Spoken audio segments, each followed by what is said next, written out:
I am Dr. Mehdi Hasan, a professor of journalism, and I am discussing with you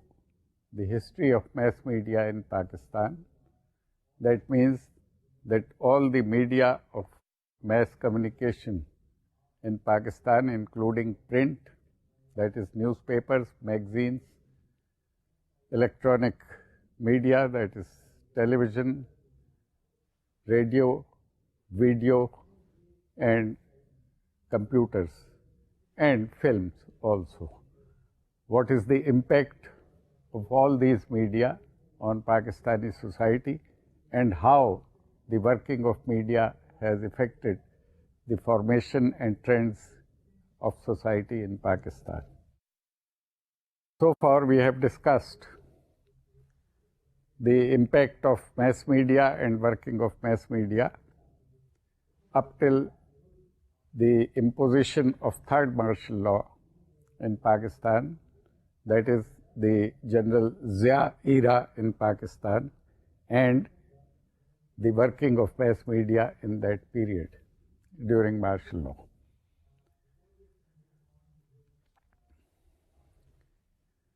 In the last lesson, we had concluded our talk on the point where two important developments in this area, that is West Asia, including Pakistan, Afghanistan, and Iran, had changed the international politics. Communist revolution in Afghanistan and formation of a communist government, and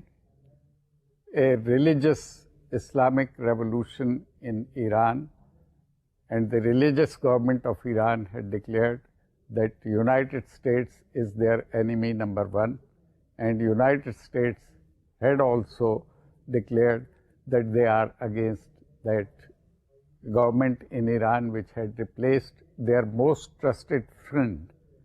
Raza Shah Pahlavi, and they had disposed Raza Shah Pahlavi, and he had fled from Tehran.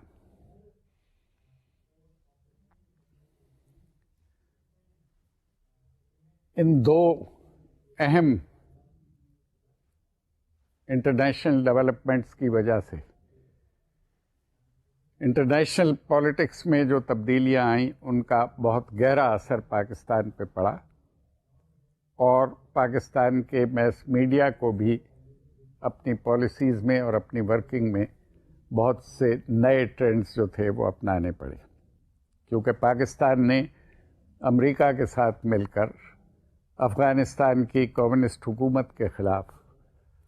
افغانیوں کی جد و جہد کو support کرنے کا فیصلہ کیا، اور وہ افغان مہاجرین جو پاکستان میں آنے پر مجبور ہو گئے تھے یا افغانستان سے ہجرت کر کے پاکستان آ گئے تھے بہتر اپرچونٹیز کی تلاش میں، ان میں سے امریکہ اور پاکستان نے کچھ لوگوں کو تربیت دی اور ان کو وہ سہولتیں دیں جو انہیں اپنے ملک میں کمیونسٹ حکومت کے خلاف جدوجہد کرنے میں مددگار ہو سکتی تھی۔ ان لوگوں کو میس میڈیا نے پاکستان کے اور بعد میں بین الاقوامی میس میڈیا نے، خاص طور پر مغرب کے میس میڈیا نے، مجاہدین کا نام دیا، اور اس اسٹرگل کو، اس جد و جہد کو، اس آرمڈ اسٹرگل کو، جس کو پولیٹیکل سائنس میں تو انسرجنسی کہتے ہیں، لیکن اس وقت جو اصطلاح استعمال کی میس میڈیا نے، پاکستان کے میس میڈیا نے اس کو جہاد کہا، اور ویسٹرن میس میڈیا نے اس کو ہولی وار کا نام دیا۔ ہم نے اپنے لاسٹ لیسن میں، اپنی ڈسکشن میں یہ کہا تھا کہ ہم اس پہ غور کریں گے کہ وہ پالیسیز جو پاکستان کی حکومت نے اس دوران اڈاپٹ کی تھیں اور ان کو فالو کرنا شروع کیا تھا، ان کا پاکستان کی سوسائٹی پر کیا اثر ہوا، اور اس سلسلے میں پاکستان کے میس میڈیا کی کارکردگی کیا تھی اور ان کا کردار اس سلسلے میں کیا تھا۔ ہم پہلے یہ ذکر کر چکے ہیں کہ جنرل ضیاء الحق کی پالیسیز جو انہوں نے اپنائی تھیں وہ سوسائٹی کو اسلامائز کرنے کا سلوگن تھا ان کا، یا وہ پالیسی تھی جس کے بارے میں انہوں نے کہا تھا کہ وہ اپنی حکومت کو اسلامی اصولوں کے مطابق چلا کر پاکستان کی سوسائٹی کو اسلامائز کرنا چاہتے ہیں، کیونکہ ان کا خیال یہ تھا کہ پاکستان کی بقا اور پاکستان کی کریشن ایک اسلامک اسٹیٹ بنانے کے لیے کی گئی تھی۔ اگرچہ اس کے بارے میں اس سے مختلف اوپینینز بھی تھیں اس وقت لوگوں کی اور ہمیشہ سے ہیں، لیکن کیونکہ وہ برسر اقتدار تھے اور ان کے پاس اقتدار تھا، اس لیے انہوں نے جو پالیسیاں اپنائی تھیں وہ یہ ایکسیپٹ کیا گیا پاکستان میں اور پاکستان سے باہر کہ وہ پاکستان کو ایک اسلامی سوسائٹی میں تبدیل کر رہے ہیں۔ میں نے اس سے پہلے کی ڈسکشن میں آپ کو بتایا تھا کہ ایک بہت بڑی تعداد اخبار نویسوں کی اور اخبارات کی، میں نے ٹیلی ویژن اور ریڈیو کا ذکر اس لیے نہیں کیا، اس وقت تک ٹیلی ویژن اور ریڈیو دونوں حکومت کی ملکیت تھے، ابھی پرائیویٹ ٹیلی ویژن چینلز یا پرائیویٹ ریڈیو اسٹیشنز پاکستان میں رائج نہیں ہوئے تھے۔ اخبارات البتہ نیشنل پریس ٹرسٹ کے سرکاری اخبارات کے علاوہ نجی ملکیت کے بہت سے اخبارات تھے، ان کا رول جو ہے ہمارے لیے وہ زیادہ اہم ہے، کیونکہ سرکاری اخبارات اور سرکاری الیکٹرانک میڈیا ہر دور میں وہ پالیسیاں اپناتا رہا جو حکومت کی پالیسیاں، کسی بھی حکومت وقت کی پالیسیاں ہوتی ہیں۔ البتہ جب ہم ایویلیویٹ کرتے ہیں، جب ہم اس کو جانچنے کی کوشش کرتے ہیں سائنٹیفک لائنز پر تحقیق کے ذریعے سے، ریسرچ کے ذریعے سے، تو پھر ہم اس میس میڈیا کو لیتے ہیں جو نجی ملکیت میں ہے یا جو اپنے آپ کو انڈیپینڈنٹ غیر جانبدار میڈیا کہتا ہے۔ ہم نے ابھی تک جو ڈسکشن اس دور پہ کی تھی اس میں یہ بتایا تھا میں نے آپ کو کہ مارشل لاء کے تحت سینسرشپ عائد ہو گئی تھی، مارشل لاء کے تحت بہت سے اخبارات کے ڈکلیریشنز کینسل ہو گئے تھے، بہت سے رسالے اور اخبار بند ہو گئے تھے، اور تقریباً 160 کے قریب اخبار نویسوں کو فریڈم آف پریس کا مطالبہ کرنے پر مختلف نوعیت کی سزائیں بھی فوجی عدالتوں سے دی گئی تھیں۔ ہم یہ کہہ سکتے ہیں، یوں سم اپ کر سکتے ہیں کہ میس میڈیا کی صورتحال مجموعی طور پر وہی تھی جو کسی بھی مارشل لاء دور میں جس کی توقع کی جا سکتی ہے، اس لیے کہ ہم شروع میں یہ کہہ چکے ہیں کہ میس میڈیا کی ideal working that is possible only in a democratic society, because the major objective of mass media in a society is to form and express public opinion, and public opinion is important only in democratic societies. In dictatorships or totalitarian societies, public opinion does not matter. Therefore mass media has no significant role to play in a totalitarian society or in a society where democracy is not in an ideal way implemented or there is no democratic culture.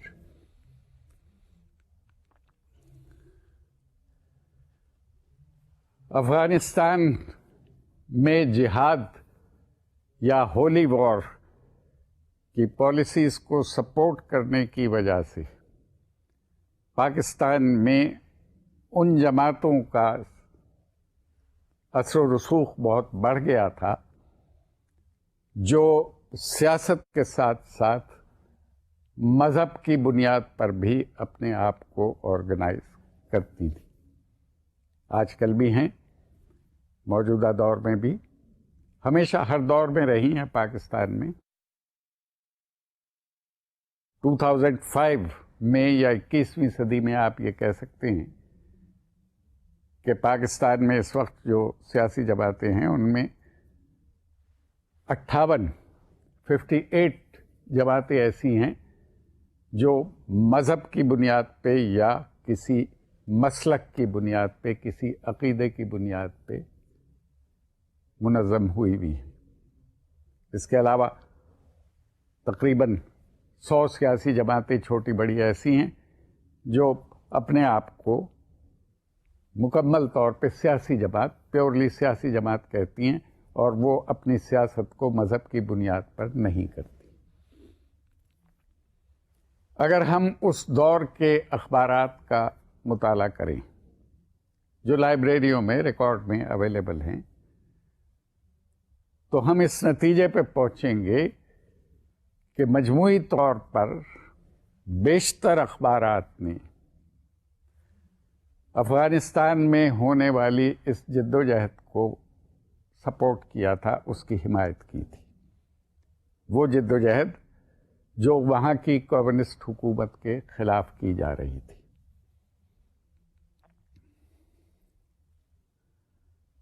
اگرچہ کچھ رسالے، کچھ magazines اور ایک آدھ اخبار ایسا بھی تھا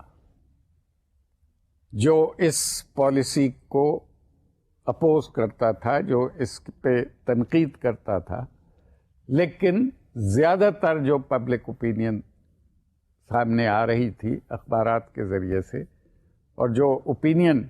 اخبارات کی مجموعی طور پر سامنے تھی تمام سوسائٹی کے،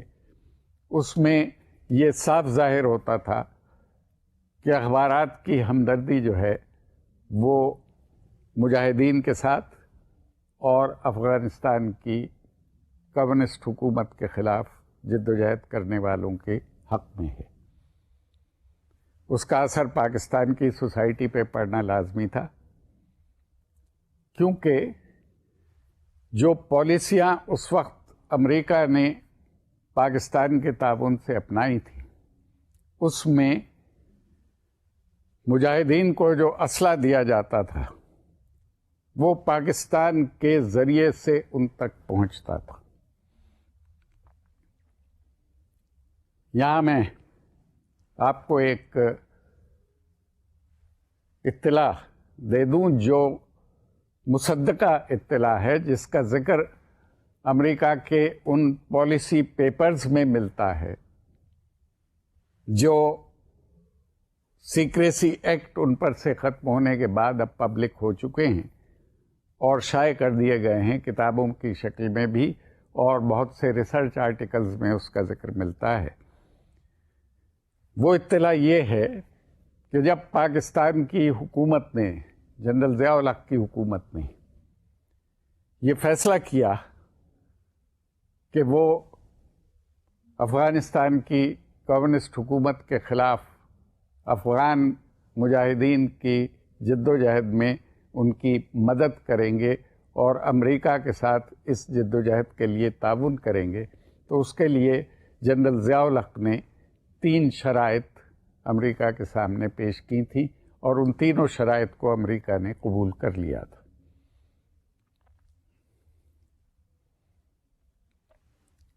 وہ شرائط یہ تھی: نمبر 1، مجاہدین کو جو اسلحہ دیا جائے گا وہ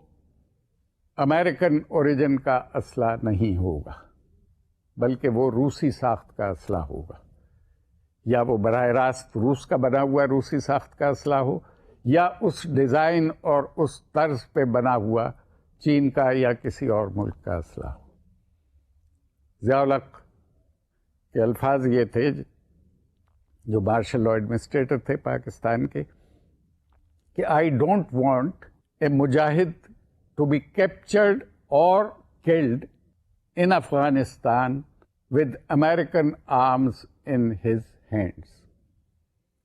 بہت واضح طور پہ انہوں نے یہ کہا تھا کہ مجاہدین کو جو اسلحہ مہیا کیا جائے وہ رشین اوریجن کا، رشین میڈ اور اسی طرز کا اسلحہ ہونا چاہیے. امریکہ نے اس کو قبول کیا تھا، اس شرط کو. چنانچہ یہ روسی انداز کا اور روسی ساخت کا اسلحہ جو ہے وہ کچھ تو چین نے مہیا کیا پاکستان کے ذریعے سے مجاہدین کو، کیونکہ چین اور روس کے تعلقات بھی بہت اچھے نہیں تھے. چین کے اپنے کچھ فورن پالیسی آبجیکٹیوز ہوں گے. کچھ اسلحہ مصر نے مہیا کیا مجاہدین کو، کیونکہ مصر کے پاس بہت طویل عرصے تک صدر ناصر کی حکومت سے لے کے اور اسرائیل کو تسلیم کرنے کے وقت تک، 79 میں اسرائیل کو تسلیم کیا تھا مصر نے، اس وقت تک جو اسلحے کا سپلائر تھا مصر کو سب سے بڑا وہ روس تھا. ان کے پاس بہت سا اسلحہ تھا روس کا بنا ہوا. امریکہ نے کچھ اسلحہ خرید کر بھی ایسٹرن یورپین کنٹریز سے، مشرقی یورپ کے وہ ممالک جو کمیونسٹ تھے اور 1992 میں اور اس کے بعد ان کا نظام تبدیل ہو گیا تھا، انہوں نے کمیونزم کو چھوڑ دیا تھا، وہاں سے بھی اسلحہ خرید کے مجاہدین کو دیا.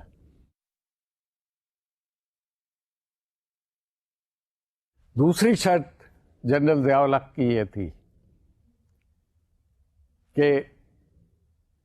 تمام مدد مجاہدین کی، خواہ وہ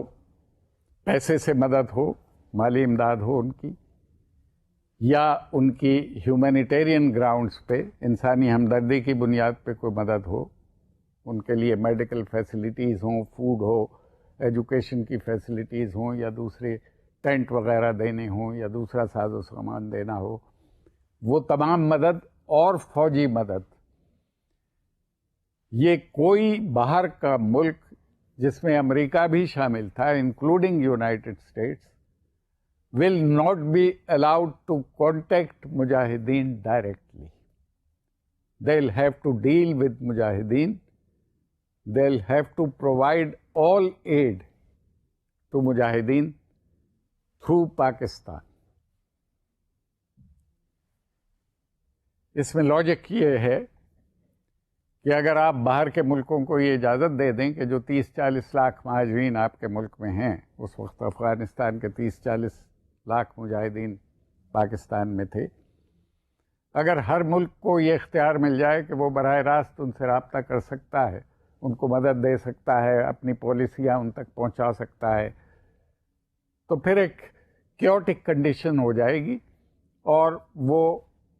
جس ملک میں رہ رہے ہیں، پاکستان میں رہ رہے تھے اس وقت، ان کے کنٹرول سے باہر بھی ہو سکتی ہے صورتحال. اس لیے یہ شرط بھی بہت لاجیکل شرط تھی، اس کو بھی امریکہ نے قبول کر لیا تھا. تیسری شرط کو زیادہ سگنیفیکنٹ نہیں تھی، مگر بہرحال اس کو ایکسیپٹ کیا یونائٹڈ اسٹیٹس نے، اور وہ یہ تھی کہ ایٹ اے گیون ٹائم، ایک وقت میں 2 پلینز لوڈ اسلحے کے لینڈ کریں گے پاکستان میں، اس سے زیادہ نہیں. اور جب ہم اس اسلحے کو پہنچا دیں گے اس کے ریکوائرڈ مقام تک تو ہم آپ کو اطلاع دیں گے، اس کے بعد مزید اسلحہ آپ بھیجیں گے. مطلب یہ تھا کہ آپ ان لمیٹڈ لوڈز اسلحے کے پاکستان میں لینڈ نہیں کرائیں گے، تاکہ اس کو مینیج کیا جا سکے، صحیح طور پہ اس کو ڈسٹریبیوٹ کیا جا سکے، یا جن ڈمپس میں رکھنا ہے، جہاں اس کو محفوظ کرنا ہے، اس کو پراپرلی محفوظ کیا جا سکے اور آؤٹ آف کنٹرول نہ ہو جائے مسئلہ. یہ تینوں شرطیں امریکہ نے قبول کر لیں. اس کا ایک نیگیٹو امپیکٹ پاکستان کی سوسائٹی پہ ہوا، اور میں آپ کو یہ بتا سکتا ہوں میس میڈیا کی ہسٹری سے کہ اس وقت پاکستان کے میس میڈیا نے ضیاء الحق کے دور میں، جب یہ جنگ جاری تھی 79 سے لے کے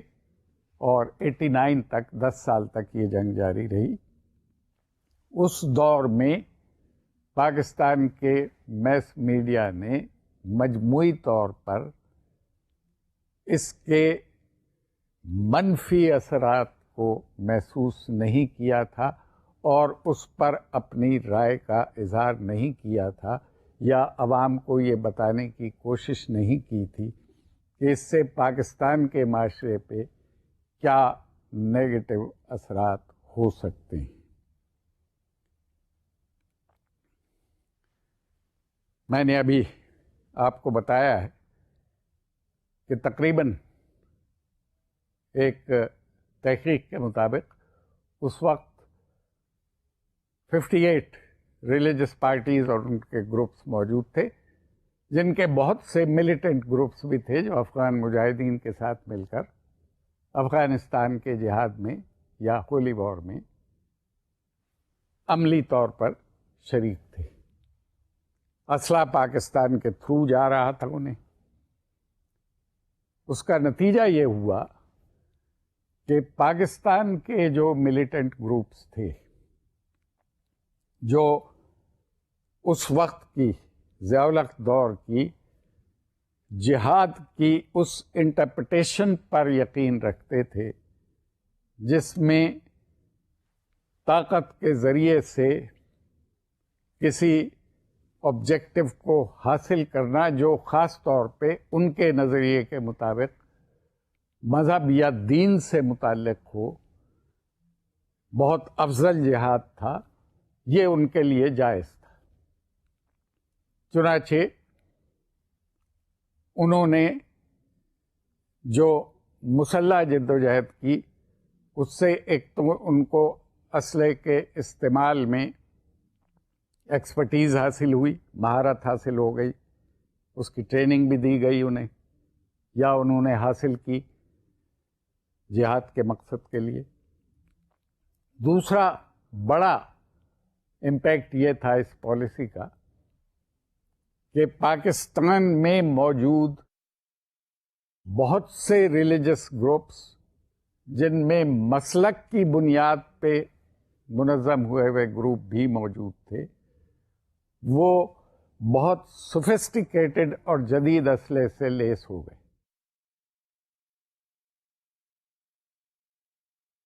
یہ پاکستان کے حالات کے لیے،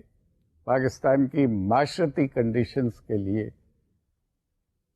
بہت خطرناک ثابت ہوا، اور خاص طور پر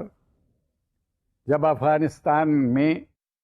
وہ جنگ ختم ہو گئی جس کو پاکستان جہاد اور امریکہ ہولی وار کہتا تھا، جو روس کی فوجوں کی افغانستان سے 89 اور 90 میں واپسی اور افغانستان سے کمیونسٹ حکومت کے خاتمے جو 90 میں ہو گیا تھا کے بعد ختم ہو گئی تھی. لیکن یہ گروپ مسلح تھے، ان کی سوچ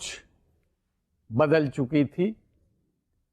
یہ ہتھیاروں کے ذریعے سے، طاقت کے ذریعے سے اپنے مذہبی آبجیکٹو حاصل کرنے میں یقین رکھتے تھے. اس کی انہیں تربیت دی گئی تھی، اور ان کو یہ بھی خیال تھا کہ وہ اس 10 سال کے عرصے میں افغانستان میں اپنا یہ مقصد، روس کی کمیونسٹ حکومت کو افغانستان کی مدد کے باوجود کامیاب ہوئے اپنے مقصد میں، لہذا ان کے حوصلے بھی بلند تھے. یہ جو مسئلہ تھا، اس نے پاکستان میں ریلیجس ایکسٹریمزم پر مبنی جذبات پیدا کیے، اور اس کے نتیجے میں ایک بہت خطرناک ٹرینڈ ڈیولپ ہوا پاکستان کی سوسائٹی میں، جو فرقہ واریت کی شکل میں ہمارے سامنے آیا، اور 1980-81 سے لے کے اور 2005 تک کسی نہ کسی شکل میں موجود ہے، اور ہر حکومت کو اس سے عہدہ برا ہونے میں بہت سی مشکلات اور بہت سی پرابلمس کا سامنا کرنا پڑا ہے. یہ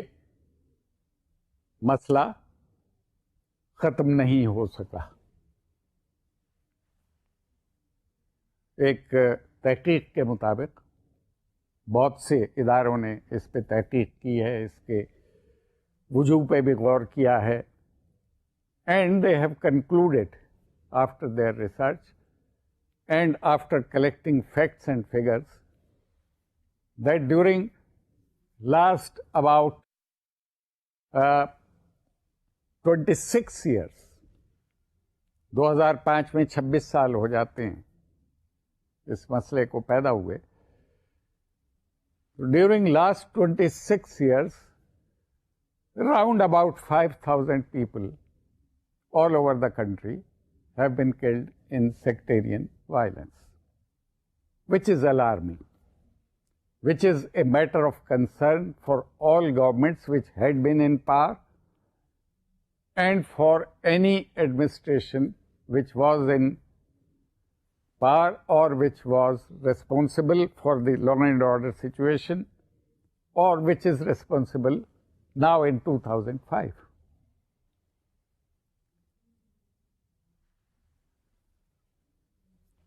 اب یہاں یہ سوال پیدا ہوتا ہے کہ میس میڈیا نے اس سلسلے میں کیا کیا. میں آپ کو یہاں ایک مثال دیتا ہوں. آزادی کی تحریک اور اس کے بعد پاکستان قائم ہو جانے کے بعد, معرض وجود میں آ جانے کے بعد, ہندوستان پاکستان میں بہت بڑے اسکیل پہ مذہبی فسادات شروع ہو گئے تھے, جس میں ہندو, سکھ اور مسلمان تینوں شامل تھے. And according to confirm reports, جو ادارے ایسے ہیں جنہوں نے دنیا میں مختلف کلنگز پہ اور مختلف کیجولٹیز پہ ریسرچ کی ہے, فگرز جمع کیے ہیں, ان کے مطابق ان فسادات میں جو 1947 میں ہوئے 1 million people were killed, 10 lakh آدمی قتل ہوئے ان فسادات میں. لیکن اگر آپ اس دور کے لٹریچر کا مطالعہ کریں, اس دور کے رسائل دیکھیں ادبی اور سیاسی, اور اس دور کے اخبارات دیکھیں, ہندوستان کے بھی پاکستان کے بھی, تو اخبارات میں علاوہ ان فسادات کی اطلاع کے آپ کو بہت سے ایسے مضامین ملیں گے جن میں یہ کوشش کی گئی ہے کہ لوگوں میں ایک ٹالرنس کا جذبہ اور امن کے لیے ان کی خواہش کو اجاگر کیا جائے. اسی طرح جو لٹریچر ہے اس دور کا, خاص طور پہ وہ لٹریچر جو پروگریسو رائٹرز موومنٹ کے ممبرز نے یا اس سے منسلک شاعروں ادیبوں نے پروڈیوس کیا, وہ نہایت اعلیٰ معیار کا لٹریچر ہے, اور اس کی ساری تھیم اس دور میں ان فسادات سے متعلق ہے, اور ان فسادات پر افسوس کا اظہار کیا گیا ہے, اور انسان میں امن کی, بھائی چارے کی اور صلح کی کے جذبات کو ابھارنے کی کوشش کی گئی ہوئی. آپ بے شمار نام اس دور کے افسانہ نگاروں کے, ناول نگاروں کے, شاعروں کے, دانشوروں کے لے سکتے ہیں جن کے مضامین اور کتابیں اور افسانے اور ناول موجود ہیں جن کا سبجیکٹ ہی یہ فسادات ہیں. ان میں سے بعض کہانیوں کو آج کلاسیکل کا درجہ بھی حاصل ہو گیا ہے، اور بہت سی کہانیاں اردو ادب کے کورسز میں، بی اے کے اور ماسٹرز کے کورسز میں، ایم اے کے کورسز میں ان میں سے شامل کر لی گئی. اور جب بھی اچھی کہانی کا، اچھے افسانے کا اردو ادب کے ذکر ہوتا ہے تو اس دور کے چند افسانے اور کہانیاں اور ناول ضرور اس میں شامل ہو جاتے ہیں. سعادت حسن منٹو جو بہت بڑے افسانہ نگار تھے، ان کی کہانیاں، ان کا سب سے زیادہ اچھی کہانیاں فسادات کے ہی موضوع پہ ہیں. ایک کلاسیکل کہانی ان کی توبہ ٹیک سنگھ کے نام سے بی بی سی نے اپنے ٹیلی ویژن کے لیے اس پر فلم بھی بنائی، اور وہ فلم متعدد بار بی بی سی ٹیلی ویژن نے ٹیلی کاسٹ کی، نہ صرف اپنے ویورز کے لیے، باقی دنیا کے ویورز کے لیے بھی. اسی طرح جب بیرونی زبانوں میں ترجمہ ہوا اس لٹریچر کا تو بے شمار زبانوں میں، جرمن میں، رشین میں، چائنیز میں، فرینچ میں، انگریزی میں جو ترجمے کیے گئے اردو ادب کے، ان میں ایسی بہت سی کہانیوں کو سلیکٹ کیا گیا ترجمے کے لیے جو ان فسادات سے متعلق تھی.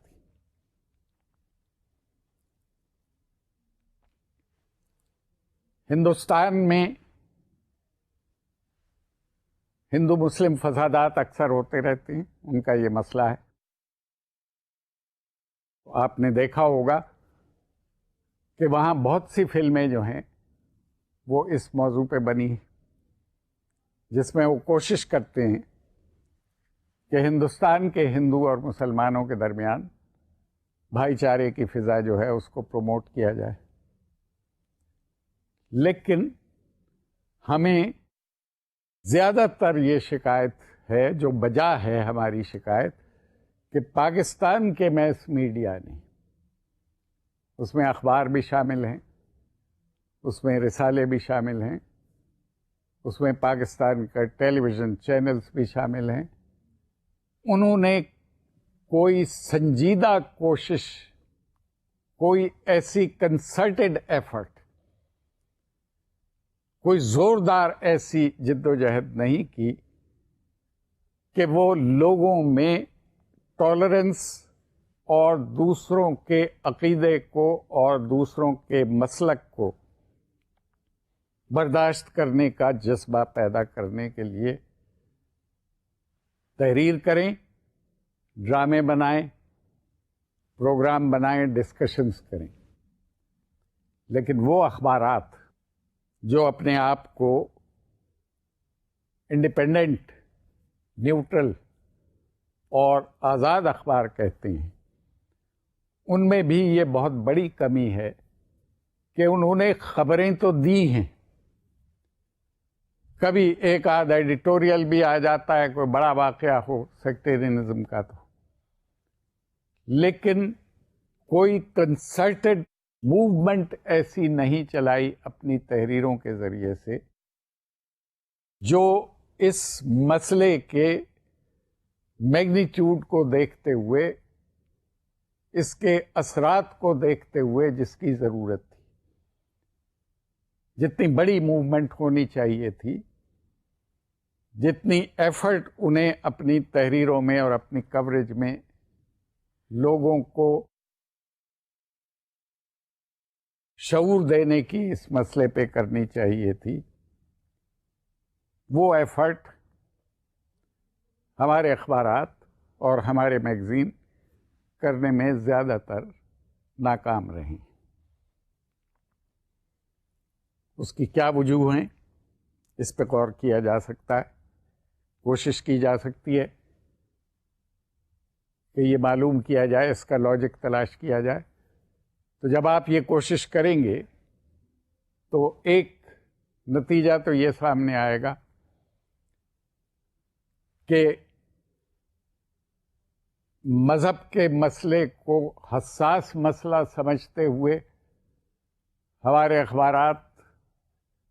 اس میں کسی تنازع میں پڑنا پسند نہیں کرتے، جبکہ فرقہ واریت اور فرقہ وارانہ فسادات ہوتے ہی متنازع ہیں اور تنازع کی وجہ سے ہیں۔ ایک تو یہ بڑا مشکل ہو جاتا ہے فرقہ واریت سے متعلق کسی بڑے واقعے پہ رپورٹ کرتے وقت یا اس پہ آرٹیکل لکھتے وقت یا اس پہ ایڈیٹوریل لکھتے وقت کہ آپ اس کا ذمہ دار کسے ٹھہرائیں۔ عام طور پر ایک بہت سہل سا، بہت آسان سا طریقہ جس کو ہم پروپیگنڈے کی زبان میں سمپلیفیکیشن کہتے ہیں، یہ تلاش کر لیا ہے میس میڈیا نے کہ وہ یہ کہہ دیتے ہیں کہ اس میں کوئی بیرونی ہاتھ ہو سکتا ہے، حالانکہ بالفرض اگر یہ صحیح تسلیم بھی کر لیا جائے کہ اس میں بیرونی ہاتھ ہے، تو بہرحال بیرونی ہاتھ کی وجہ سے جو نقصانات معاشرے کو ہو رہے ہیں اس کے بارے میں لوگوں کو شعور دینا اور اس کے خلاف پبلک اوپینین کو آرگنائز کرنا اور ایسے لوگوں کو سامنے لانا اور ایسے فلسفے کو اور ایسے نظریے کو سامنے لانا بھی تو میس میڈیا کا کام ہے، جو ان فساد پھیلانے والوں کی نفی کر سکیں اور ان کو بیک فٹ پہ بھیج کے ان کو مدافعت پہ مجبور کر سکیں۔ اس سلسلے میں ماہرین سماجیات، سوشولوجسٹس اور انسانی نفسیات کے ماہرین کا کہنا یہ ہے کہ یہ بڑی عجیب بات ہے کہ یہ بہت تھوڑے لوگ ہوتے ہیں، 2-4 گنتی کے آدمی ہوتے ہیں جو کسی وقت بھی امن کو ختم کر سکتے ہیں۔ یہ اسی معاشرے میں رہتے ہیں، ہماری گلیوں میں، محلوں میں، ہماری بستیوں میں رہتے ہیں، ہم انہیں جانتے بھی ہیں، یہ ہمارے ساتھ عبادت گاہوں میں جاتے ہیں، وہ مسجد میں جائیں یا امام بارگاہ میں جائیں یا کسی چرچ میں جائیں، ہمیں معلوم ہوتا ہے۔ اس کے بعد یہ لوگ کس طرح ایسا اقدام کر سکتے ہیں جس سے کچھ بے گناہ لوگوں کی جانیں ضائع ہو جائیں؟ اس کا مطلب یہ ہے کہ ان لوگوں پر، ان عناصر پر وہ دباؤ نہیں ہے معاشرتی، وہ پریشر نہیں ہے جس کی وجہ سے ان کو ڈسکریج کیا جا سکے کہ وہ یہ کام نہ کریں۔ یہ دباؤ جو ہے، معاشرتی دباؤ کا، جس کے لیے میں نے ٹرم اصطلاح استعمال کی، that can be created only by the mass media, کیونکہ ہم بار بار اس سارے کورس میں اس بات کا ذکر کر رہے ہیں that the basic objective and basic duty of the working of mass media is to organize public opinion, is to inform people on various issues and create awareness to get a positive change in the society. No society is a static society.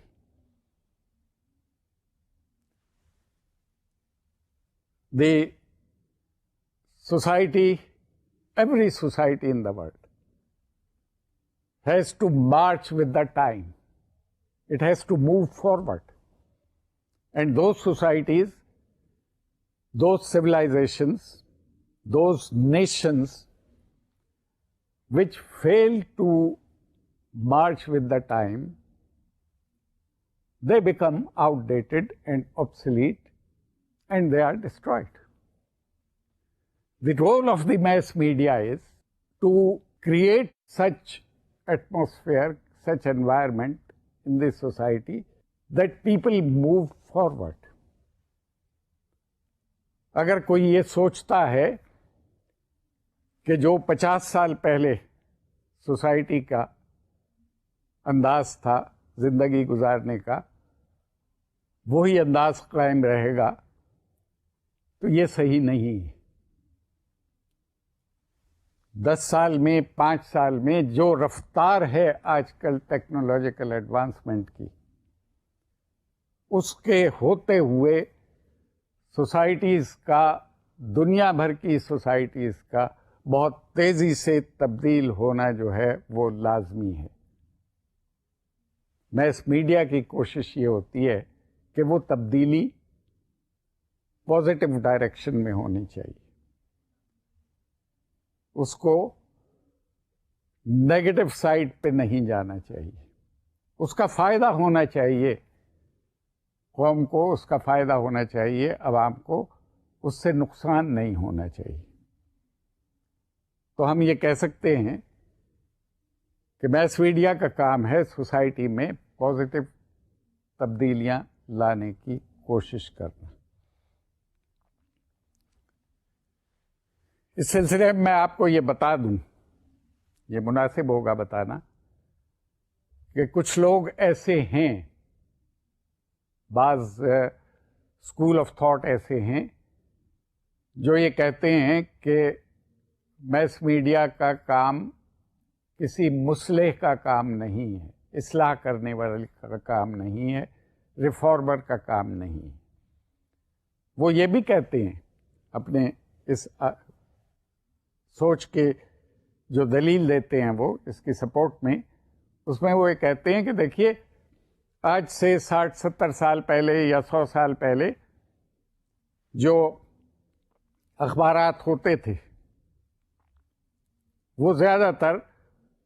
Solve journalism ہوتا تھا. ہم نے اس کا ابتدائی اپنی بات چیت میں ذکر بھی کیا ہے، آپ کو یاد ہوگا. مثلا ہمارے جتنے بڑے ماضی کے صحافی ہیں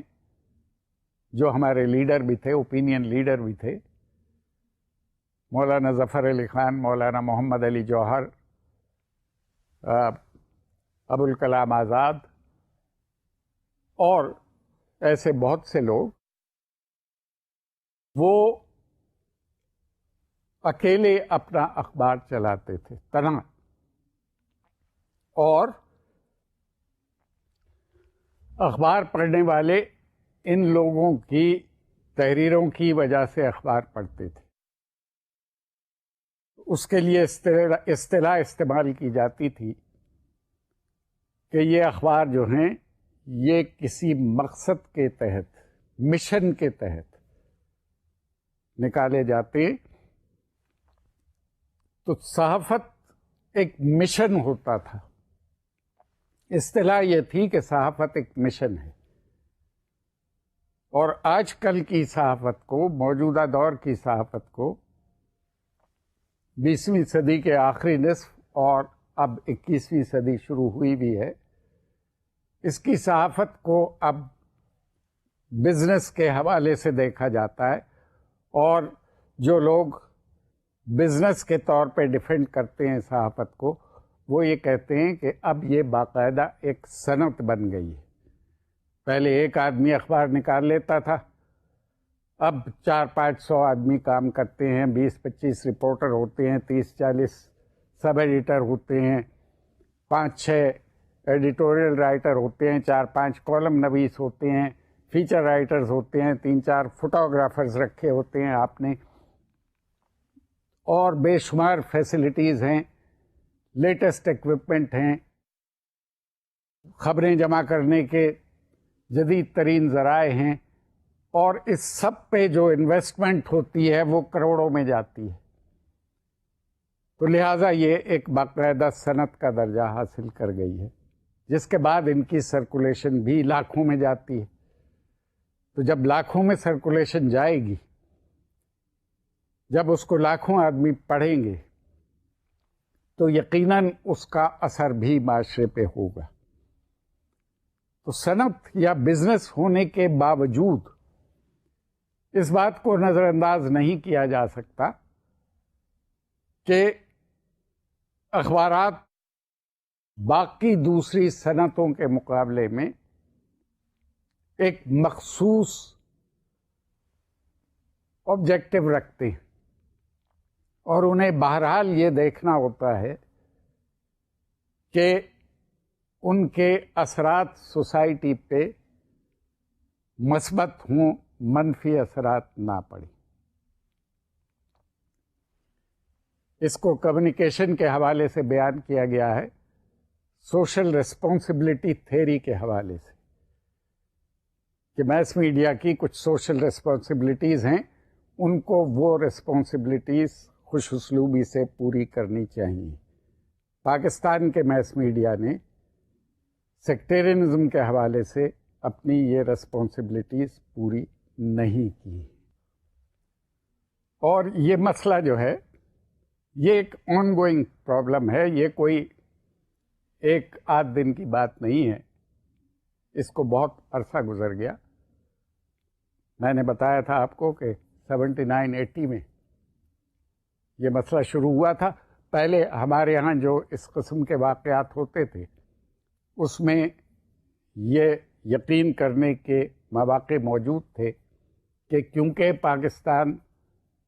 افغان مجاہدین کی مدد کر رہا ہے، تو مجاہدین کے جو مخالف ہیں افغانستان میں یا روس میں، وہ اس قسم کے واقعات میں ملوث ہیں پاکستان میں، کیونکہ 1980 کی دہائی میں بہت سے واقعات جو ہیں دہشت گردی کے پاکستان میں رونما ہوئے، بازاروں میں، بسوں میں، ٹرینز میں بم پھٹنے کے واقعات ہوئے، اور اس میں بہت زیادہ ریزن موجود تھا، ایک منطق تھی اس بات میں کہ کیونکہ پاکستان پارٹنر ہے افغان مجاہدین کا، تو افغان مجاہدین کے مخالف جو ہیں وہ مجاہدین کے ساتھ ساتھ پاکستان کو بھی نشانہ بنائیں گے اپنی ایکٹیویٹیز کا، تاکہ قوم کو ایک بے یقینی میں مبتلا کیا جا سکے اور ان کا حوصلہ پست کیا جا سکے، کیونکہ دہشت گردی کے واقعات سے عام طور پہ حوصلہ پست ہوتا ہے اور بے یقینی کی فضا پیدا ہوتی ہے، جس سے دشمن ہمیشہ فائدہ اٹھایا کرتا ہے۔ ایسے ماحول میں میس میڈیا پر خصوصی طور پہ یہ پابندی عائد ہوتی ہے کہ وہ لوگوں کا حوصلہ بلند کریں، انہیں بتائیں کہ اس کے کیا نتائج نکل سکتے ہیں، اور ان میں ایسی سوچ اور ایسے جذبات پیدا کرنے کی کوشش کریں کہ جو انہیں صلح کی طرف، امن کی طرف اور رواداری کی طرف لے جائیں، کیونکہ بغیر رواداری کے اور ٹالرنس کے تو کوئی بھی جمہوری کلچر کامیاب نہیں ہو سکتا۔ جمہوریت کی بنیاد ہی رکھی جاتی ہے ایک بہت خوبصورت ڈیفینیشن پہ، جس کو بہت سی ڈیفینیشنز ہیں جمہوریت کی، مگر ایک بہت خوبصورت ڈیفینیشن ہے کہ when we agree to disagree with each other then it is democracy۔ اور جہاں تک مسلک کی بات ہے یا عقیدے کی بات ہے، جس کی بنیاد پہ عام طور پہ فرقہ واریت پھیلتی ہے، اس سلسلے میں بعض سوچنے والے لوگوں نے، بعض دانشوروں نے بہت اچھا نقطہ ایک بیان کیا ہے کہ اسلام میں جو مختلف مسلک ہیں وہ پلس پوائنٹ ہے اسلام کا، وہ مائنس پوائنٹ نہیں ہے۔ یعنی اتنی آزادی دی ہے اسلام نے انٹرپریٹیشن کی کہ آپ انٹرپریٹ کر کے فنڈامنٹلز کو اپنی سوچ کے مطابق اس کو اپنا سکتے ہیں، اس پہ کسی کو کوئی اعتراض نہیں ہے۔ اسی لیے اسلام میں متعدد فقہ پائے جاتے ہیں، اور وہ سارے فقہ جو ہیں وہ جائز اور جینون فقہ سمجھے جاتے ہیں۔ کچھ لوگ ایک فقہ کو مانتے ہیں، کچھ لوگ دوسرے فقہ کو مانتے ہیں۔ تو اگر ٹالرنس ہو ڈسینٹ کے لیے، اختلاف رائے کے لیے، تو پھر فساد کی یا نفرت کی یا لڑائی جھگڑے کی کوئی صورت پیدا نہیں ہوتی۔ اور یہ ٹالرنس پیدا کرنا اور ڈسنٹ کے لیے رسپیکٹ پیدا کرنا، یہ میس میڈیا کا کام ہے، کیونکہ یہ پازیٹیو ڈیولپمنٹ ہوگی اور یہ وقت کی ضرورت ہے۔ اور ہم یہ سمجھتے ہیں، ہر ایک کا، سوچنے سمجھنے والے آدمی کا یہ خیال ہے سوسائٹی میں، کہ نہ صرف انڈیویجولس کو اپنے محلے میں، اپنے شہر میں، اپنے بستی میں، بلکہ میس میڈیا کو، اخبار کو، ریڈیو کو، ٹیلی ویژن کو، فلم کو، ویڈیو کو، ان تمام ذرائع کو استعمال ہونا چاہیے بہتر تبدیلیوں کے لیے، معاشرے میں بہتر ٹرینڈز پیدا کرنے کے لیے، بہتر رویے لوگوں میں عادت ڈالنے کے لیے، اور پاکستان کے ماحول کو پرامن اور ایک جدید ریاست کے طور پہ دنیا میں متعارف کرانے کے لیے۔ اور یہ کام میس میڈیا بہترین طریقے سے کر سکتا ہے، اور ضرورت اس بات کی ہے کہ گیون سرکمسٹانسز میں جو 79 کے بعد سے درپیش ہیں پاکستان کو، میس میڈیا کو خصوصی توجہ دینے کی اس طرف ضرورت ہے، جو اس کی ورکنگ میں فی الحال خامی اور کمی نظر آتی ہے۔ اس کے بعد کے حالات کیا ہوئے اور میس میڈیا نے کیا کیا، اس پہ ہم اگلے اپنے سبق میں بات کریں گے۔ آپ ان باتوں پہ غور کیجئے، کیونکہ تعلیم کا ایک بہت بڑا شعبہ جو ہے وہ غور کرنا ہے، اور تعلیم آپ کو یہ اہلیت دیتی ہے کہ آپ مختلف مسائل پر، مختلف ایشوز پہ غور کریں، سوچیں۔ سوچنا ایک بہت اچھا عمل ہے، اس سے ہمیشہ مثبت نتائج پیدا ہوتے ہیں، اور اس کی عادت ڈالنی، خاص طور پہ نوجوان طالب علموں کو عادت ڈالنی زیادہ ضروری ہے۔ اس سے معاشرے کو یقیناً بہت سے فائدے ہو سکتے ہیں۔